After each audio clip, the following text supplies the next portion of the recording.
আরিয়াদহে নাবালকের উপর অত্যাচারে ধৃত প্রসেন দাস। আরো একবার আপনাদেরকে জানিয়ে রাখি, আরিয়াদহ তালতলা স্পোর্টিং ক্লাবের ঘটনায় গ্রেফতার মূল অভিযুক্ত প্রসেন দাস। দেখুন ছবিতে মার্ক করে দেখানো হচ্ছে প্রসেন দাসকে।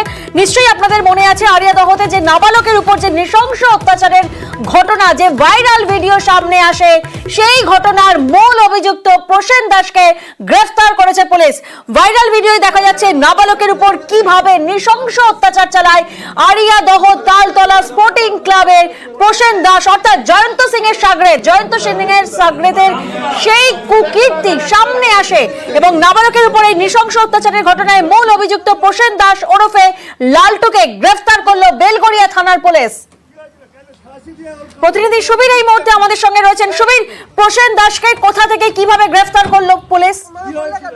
দেখো, এই আরিয়াদহ তালতলা স্পোর্টিং ক্লাবে নাবালকের উপরে যেভাবে অত্যাচার করা হয়েছিল এবং সেই অত্যাচারের ভিডিও ভাইরাল হয় এবং সম্প্রচারিত হয়, তারপরে কিছু নড়েচড়ে বসে প্রশাসন এবং পুলিশ প্রশাসন এবং বেলগড়িয়া থানার পুলিশ গতকাল রাত্রিবেলা গোপন সূত্রে খবর পেয়ে আরিয়াদহ মৌসুমী মোড় থেকে এই প্রসেন দাস ওরফে লালটুকে গ্রেফতার করে এবং আজকে 7 দিনের পুলিশি হেফাজত চেয়ে ব্যারাকপুর আদালতে পাঠিয়েছে বেলগড়িয়া থানার police.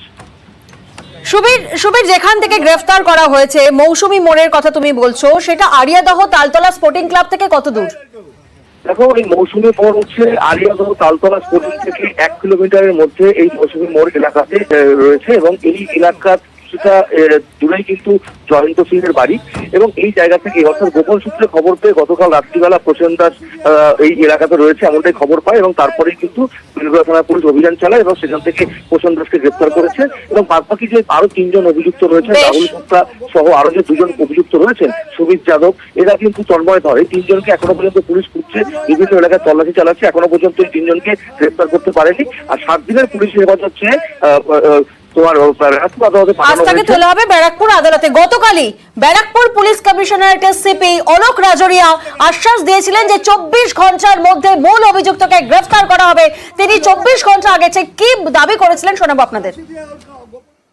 Belgharia police station case number 279/24 और প্রসেনজিৎ দাস এলিয়াস লালটু চিহ্নিত করা হয়েছে, তাকেও আমরা শীঘ্রই অ্যারেস্ট করব। ওখানে ভিডিওতে কিছু অন্য লোক আছে যাদের ফেসটা দেখা যাচ্ছে না, ওদের বিরুদ্ধেও কঠোরতম শাস্তি আমরা নেব, এটা আপনারা আপনাদের মাধ্যমে আমি জনমানসকে আশ্বস্ত করতে চাইছি। Unless he is identified we are not sure. আর যদি আমরা ফার্দার পাবো দেন উই উইল অ্যাড, শুধু পক্সোই নয়, জুভেনাইল জাস্টিস অ্যাক্টও আসবে।